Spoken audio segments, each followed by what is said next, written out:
আজকে তৈরি করে দেখাচ্ছি কাঠি কাবাব, কোনো রকম মাছ মাংস ছাড়াই। এই রেসিপিটা আপনার বাচ্চাদের স্কুলেও এটা দিতে পারেন টিফিন হিসাবে, ভীষণ মজাদার আর সুস্বাদু। আশা করছি ভালো লাগবে। ভালো লাগলে আমার চ্যানেলটিকে সাবস্ক্রাইব করে রাখবেন। তো চলে যাচ্ছি রেসিপিতে।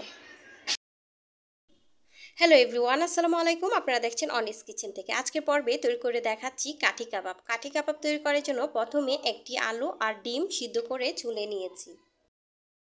ডিম আর আলুটাকে গ্রেট করে নিয়েছি। এখন আমি এই মিক্সিং বলটা একটি সাইডে রেখে দিচ্ছি। আর আমি এখানে নিয়েছি 3টা পাউরুটি স্লাইস। এখন একইভাবে আমি এভাবে পানির মধ্যে করে আমি পাউরুটিটি খুব ভালো করে আমি ভিজিয়ে নিচ্ছি। ভিজিয়ে নেওয়ার পর হাত দিয়ে আমি চিপে পানিটাকে বের করে নিচ্ছি। তবে পাউরুটি থেকে পানিটা বের করে নিয়েছি। এরপরে সবগুলো এভাবে করে আমি নিয়েছি। দিচ্ছি পেঁয়াজ কুচি আর ধনিয়া পাতা কুচি, চিলি পিস, ভাজা জিরার গুঁড়া, গুঁড়া, দিচ্ছি লবণ। উপকরণ খুব ভালো করে মিশিয়ে নিচ্ছি। মিশ্রণটা খুব ভালো করে মিশিয়ে নেওয়া হয়ে গিয়েছে। কাবাবগুলো তৈরি করার জন্য আমি এরকম আইসক্রিমের কাঠি নিয়েছি। এটা দিয়েই আমি কাবাবগুলো তৈরি করব। খুবই সহজ, একটু খেয়াল করলে এটা তৈরি করে নিতে পারেন। গুলো তৈরি করে নেওয়া হয়ে গিয়েছে। এভাবে করে আমি একটা কাবাব তৈরি করে নিয়েছি। বাকিগুলো ঠিক এভাবে করে আমি তৈরি করে নিব। আমার সবগুলো কাবাব তৈরি করে নেওয়া হয়ে গিয়েছে। একটি মিক্সিং বলে হাফ কাপ নিয়ে নিচ্ছি ময়দা। একটা ময়দার মিশ্রণ রেডি করব। দিচ্ছি লবণ, সামান্য পানি দিয়ে ময়দার মিশ্রণটা রেডি করে নিচ্ছি।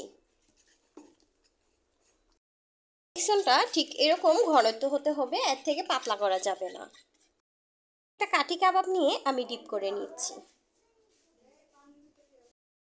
একটু ধীরে ধীরে করতে হবে। ব্রেড গামের সাথে আমি গড়িয়ে নিচ্ছি। আপনারা আপনাদের পছন্দ মতো বিস্কিটের গুঁড়া বা পাউরুটি দিয়ে আপনারাও তৈরি করে নিতে পারেন। এভাবে করে আমি বাকিগুলো তৈরি করে নিচ্ছি। আমার সবগুলো কাঠি কাবাব তৈরি করে নেওয়া হয়ে গিয়েছে।